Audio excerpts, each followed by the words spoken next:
powered by NEI Global Relocation. This is Relocation Leader, the podcast where we help advanced professionals in the world of global mobility. Now, here's your host, Zach Turpis. So one of the questions we often get and is talked about frequently is about pricing, So it always comes up. Elephant in the room. I'm curious with RMCs, and I know a lot of companies they don't actually think this, but the idea creeps in their mind sometimes. Is the RMC an unnecessary middleman? Can you explain a little bit more from the RMC perspective and just a general relocation overview of what does pricing look like in this industry and why is it set up this way? Zach, that's a very interesting question. That's something I've grappled with since I started over 30 years ago. So 40 plus years ago, it started with basically you charged fees for all the services that you did. And then 70s, 80s-ish, there started to be the opportunity for referrals where when the commissions were paid to the real estate agent, if your RMC was a real estate broker, which we all are today, you collected a portion of that referral for placing the business. That then could reduce the cost to the corporate client when the RMC collected that, and then allow for the RMC not to charge as high a fees to cover their costs. And in today's world, with how prices have increased on homes, allow you to provide an incentive or a credit to the company, all within compliance of RESPA, and work through that. So our pricing model has gotten a little convoluted with all the service partner lines offering as part of their overhead some of an opportunity when the RMC brings those service partners business for them to pay a referral for being brought the business. So with that to your client, then we work very transparently. We show them what the costs are and disclose that we are getting a referral, and that helps reduce the costs that you are paying. So procurement doesn't always get on board with that because they don't understand when they're trying to compare pricing how the models can look so different. So we try and educate with that. We try and explain to understand how the referrals make up probably over half of the income when considering the real estate referral of what goes into covering the expenses of a move for a client. From your perspective, is this inflating prices having the RMC involved, or is it keeping it down then? No, it's keeping it down. Yeah. A lot of the RMC prices have not changed since I've been at NEI. So we're talking, they're going back 30 years of what you might be charging for expense administration or some of the other a la carte fees, because those referrals are naturally gravitating with the cost of inflation of what's being built into the costs of the various services, because oftentimes they're a small percentage of 1% to 2% of the various costs. What does a conversation with procurement actually sound like? When you're going back and forth and trying to explain how, pricing from this company is actually structured differently than pricing from this company, and how do you get everyone on the same page? You really end up going down to show examples. You show the costing models to show here's a move from the origin location to the destination.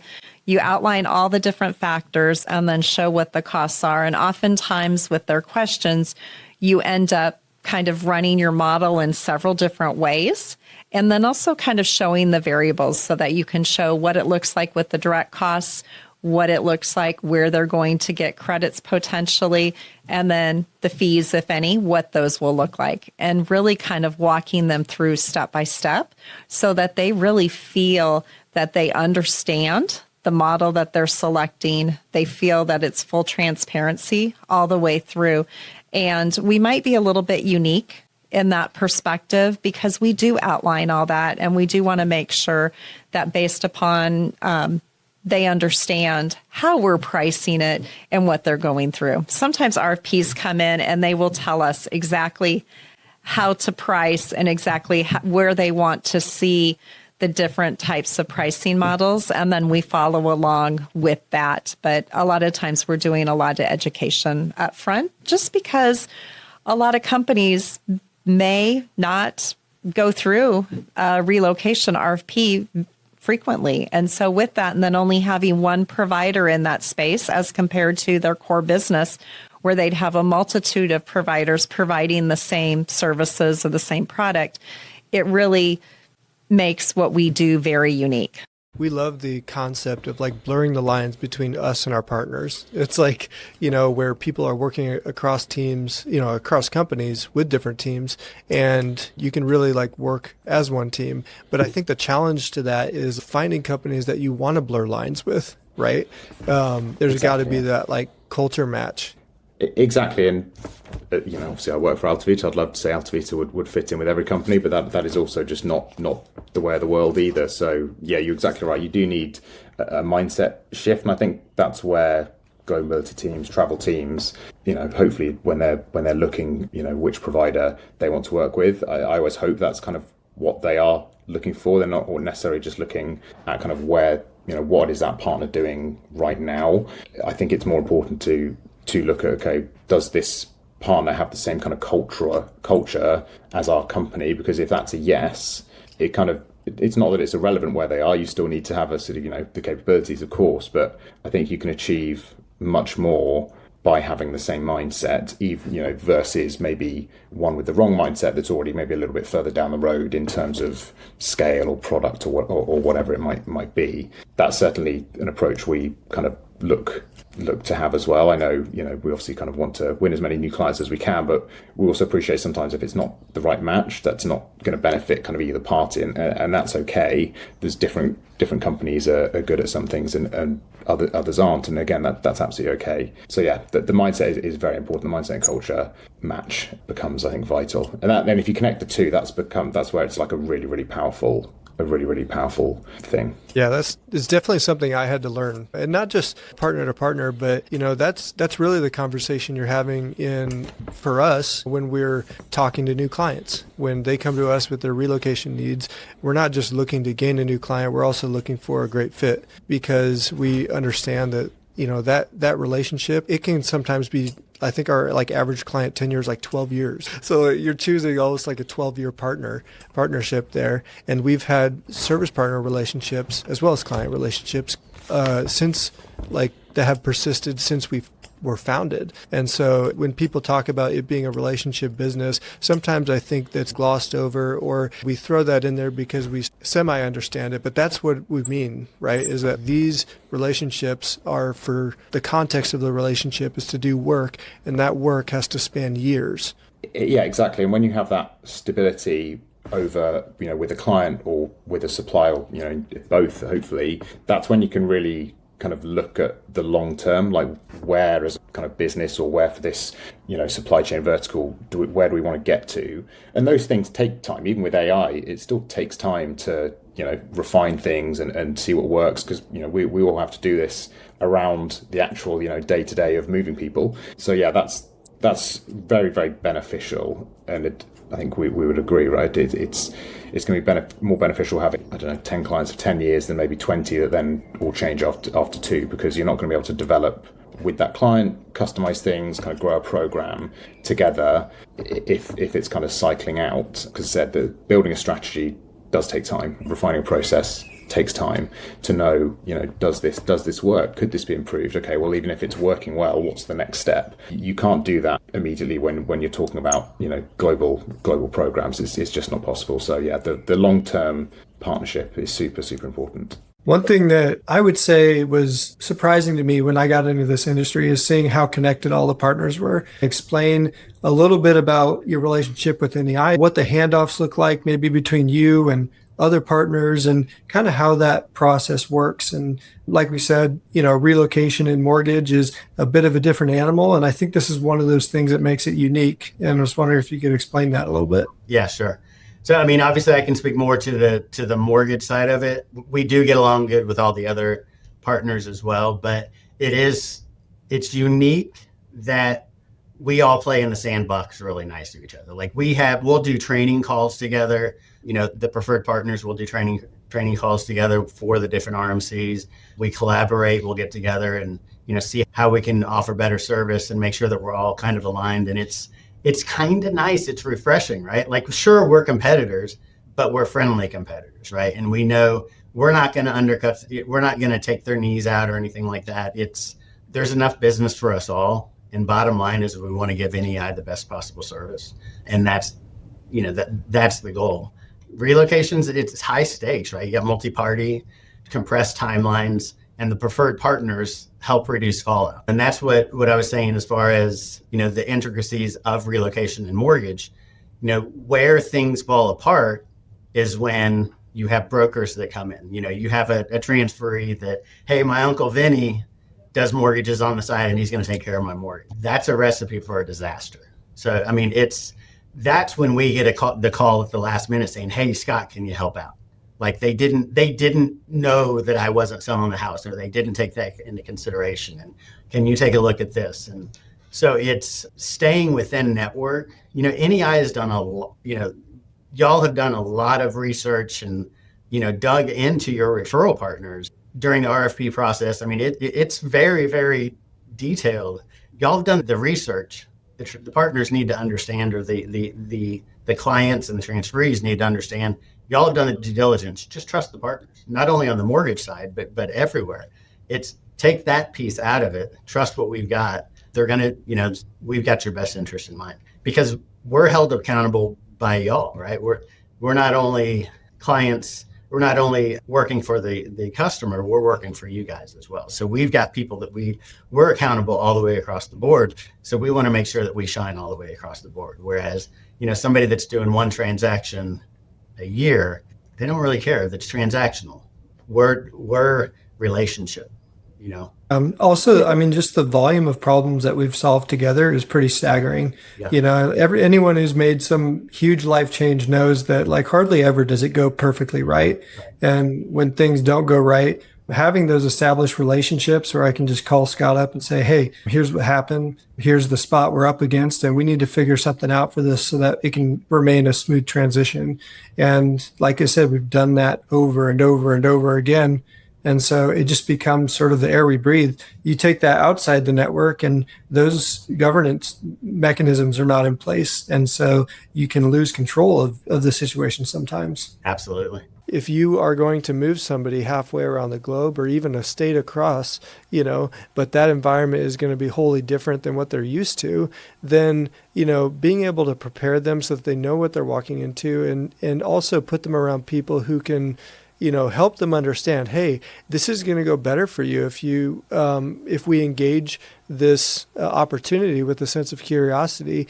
If you've never had to do that before, here's some things I would look at, you know what I mean? And these are some things that I would explore. It's going to go better for you when you can sort of really engage the situation. It'll be more exciting, or you can turn some of that nervous energy into productive use. Yeah, absolutely. And that is one of the biggest contributors to failures of expat assignments is just the struggle of adjustment that children have or a spouse has. A husband of an assignee has had to give up their job, or a wife has had to give up their job and move to the country, to a new country, and without their network, their safety net, their support system, all of that kind of thing. The children have to navigate new social signals. The tangible stuff is obviously the food, the language, the accents, all of that kind of stuff.